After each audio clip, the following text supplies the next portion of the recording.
Nandito na naman tayo sa EV Supreme. Meron na naman tayong i-unbox na napakagandang e-bike unit. Sir, anong unit naman to, sir? Good afternoon mga ka-chillax. So, nandito na naman tayo sa EV Supreme. Today, ang i-unbox naman natin ngayon is yung aming bagong-bagong special model na ilalabas ng PESGO, which is what we call Tromox PESGO C. Yun. Yan. Okay, so start na tayo. Let's go. Let's go.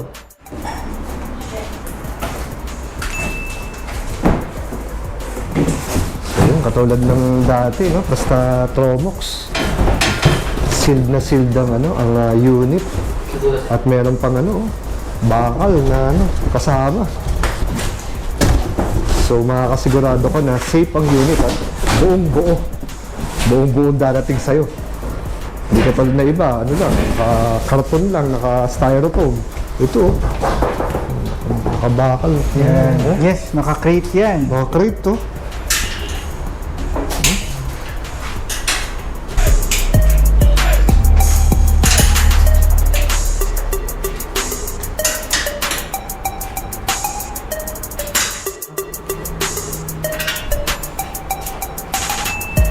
Tignan natin dito.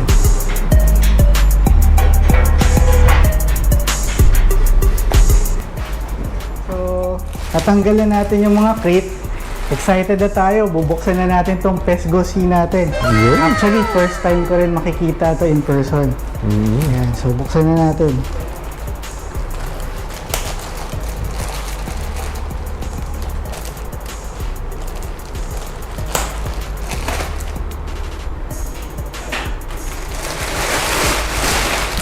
Yan. Balot na balot, sir, no? Oo. Yan. Iba na ilaw niya. Compare sa PESGO, pabilog na. Ganda ng upuan. Itong PESGO C natin is medyo yung style niya kakaiba yun. Medyo may pagka-classic. Ginawa naman ng Tromox dito, medyo classic yung dating. Oo nga, So yung mga ilaw niya, bilog-bilog. Yung seats niya, leather, brown. Yan. Tapos pati yung kulay niya, kakaiba. Color green. Ilan ba, sir, ang available colors niyan? Actually, ito lang. Green lang. Green lang. Special version to ng PESGO eh. Ang klase, no? Ang gusto ko dito sa mga Tromox PESGO, sir, unique. Walang katulad. Very unique ang style ng Tromox. Kasi yun nga, yun naman yung leverage nila. European design talaga ang Tromox. Siyempre, alam naman natin na nasakyan ko to, tsaka ako natuwa sa aking, naman. sa aking ride dito. Sa experience mo with the... Iba rin ang nito, iba rin yung naramdaman ko sa kanyang suspension, torque and acceleration. Bagong-bago. Color green.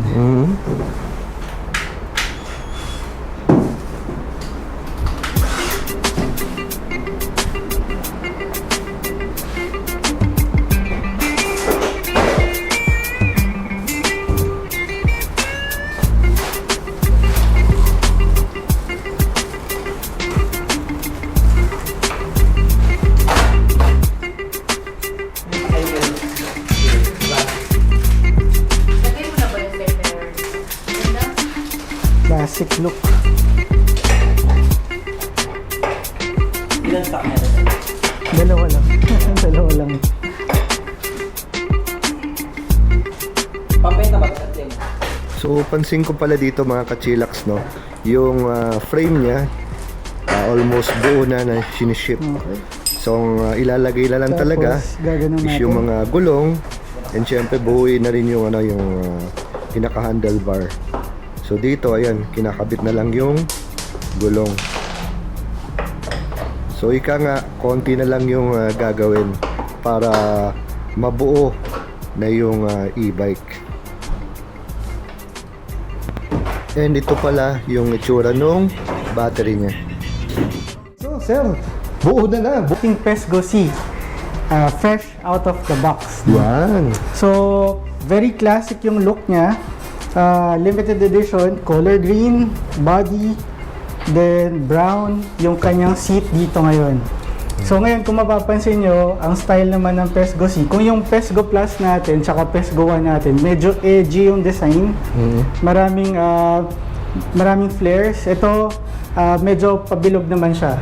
Classic style. No? So, it attracts more of a mature taste, no? Kasi katulad ko sir, sa headlight niya, bilog na, no? Yes, bilog. Tapos meron siyang visor dito. Yan. So, yun naman yung style niya. Lahat, even the signal lights are round. No?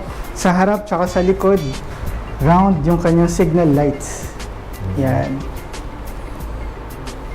Tsaka gusto ko dito sa Tromox natin sir, parang iilan lang ang meron nito. Yes, oo. But the rest of the specs are similar to Pesgo Plus and Pesgo 1. Yan. Tapos meron na rin siyang NFC. Yun, NFC. Yan. Yan. Galing. Yun, social. Tapos meron na rin siyang GPS, no? So same with the current version of the Pesgos. Yan. The screen is also the same. So ito naman yung itsura pagka inilawan natin. So right now yung daytime running lights niya na papatay na. With the Pesgo Plus and Pesgo 1, it's always on. Yan. Tapos ito yung ilaw niya.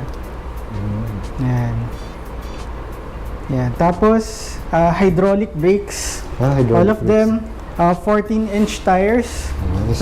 Tubeless tires, no? Motorcycle grade tires and brakes. So ito sir, may may pedal, pwede may option. Yes, may option siya para lagyan ng pedal, pero meron siyang footstep dito. Tapos yung suspension niya, that's something different lang. Similar with Pesgo 1, it has a monoshock suspension. No, so yun yung difference niya.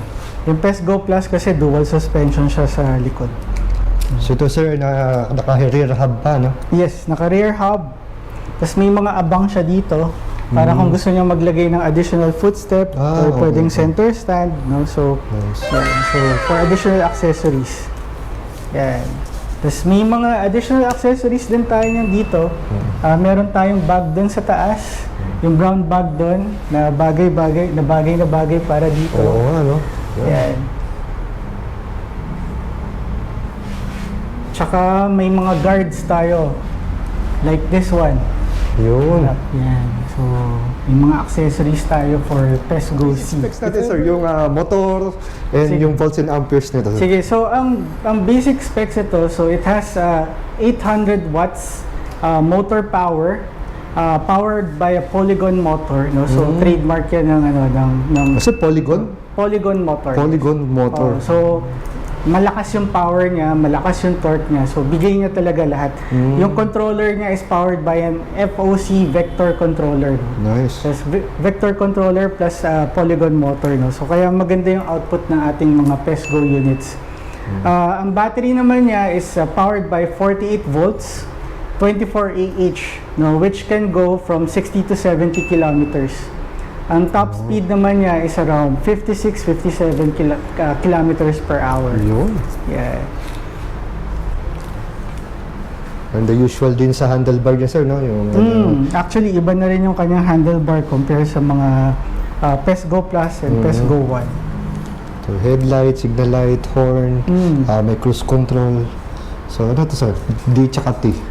D is the normal drive mode. T stands as torque. No? So kung medyo pataas yung uphills yung dinadaanan nyo, pwede nyo i-switch sa T para mas maganda yung hatak nyo. Bali sir, in other words, ilan ang speed mode nito sir?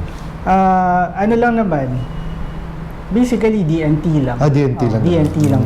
Yeah. So, dito sa kanyang monitor, yung kanyang battery percentage, Yes. odometer, speedometer, tapos kung nakalagay kung park nyo o hindi. Yeah. So ito sir, automatic naman sir kung naka-side stand, hindi siya andar. Yes.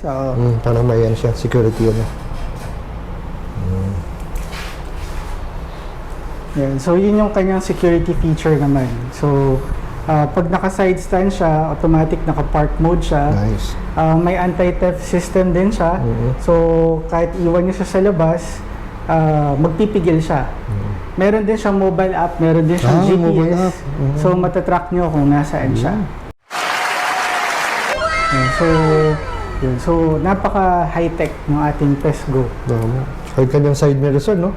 May logo pang na, ano, Tromox, Yes, no? branded na ng Tromox. Branded. Ah, ganda. Mhm. So pagkakaiba nito, no, hindi siya yung mga typical na ganito yung itsura ng ano. Nasanay kasi tayo sir pag Tromox, ganyan yung ano eh, parang Yes. pinakamukha niya, no? Medyo edgy yung Oo. tsura, no? So, ito, bilog. Bilog, oh. So, kakaiba. Yan. Yan, oh. So, katulad din ng ating Mino, edgy rin siya. Nino. Yan. So, yun yung typical style ng Tromox eh. So, that's why they launched this one. Nice. Medyo classic look naman. So, mas simple yung design, pero malakas yung dating. Tama. Warranty naman, meron tayong 1-year warranty for Tromox. That's for the vehicle, battery, and motor. Tapos meron tayong 6 months free PMS. No? Tapos, in terms of after sales, the parts, meron tayong reserve parts for all of the wear and tear. No? So, there's nothing to worry about. No? Yun. Okay, so for the modes of payment, we accept credit card. For BDO, we have installment option for BDO. We also have a buy now, pay next year Oh, promo with BDO. So, mas maganda, mas madali. Yun. We also accept GCash payments, cash payments. We also have PayMongo. No? So, marami kaming option. We also accept QRPH. Ano pa? We also have Sterling Bank Green Loan. No? So, since we don't have an in-house financing, pwede nating itap yung capability ng Sterling Bank with their green loan. No? So, napakababa ng interest rates at napakadaling mag-apply. No? So, parang in-house financing na rin talaga siya. Yan. Ba sir, ano pwedeng ano, i-Waze o i-Google Map para madaling makita tong showroom Yes. niyo? No, so, kung gusto nyo makita ang aming Tromox PESGO C, just come over to our shop. Any day you're welcome. We're just closed every Mondays, but from Tuesdays to Sundays, we're open. So just look for EV Supreme sa Google Maps or sa Waze. No? Current address namin ngayon is 745 NS Amoranto, Senior, Barangay Siena, Quezon City.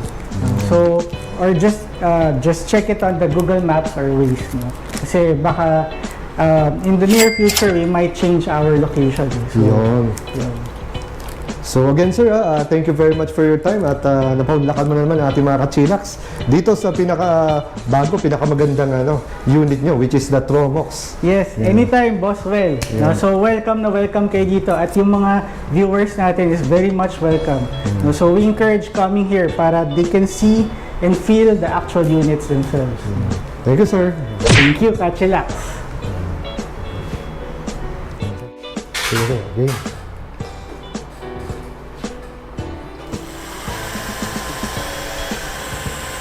So yun, naka-D, no? D. Yes, naka-D. Oh. Pag naka-T naman,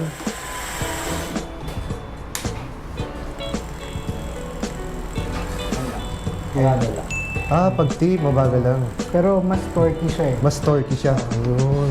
So yung T, madalas ginagamit sir, pagpakyat. Yes, Pagpakyat. pakyat.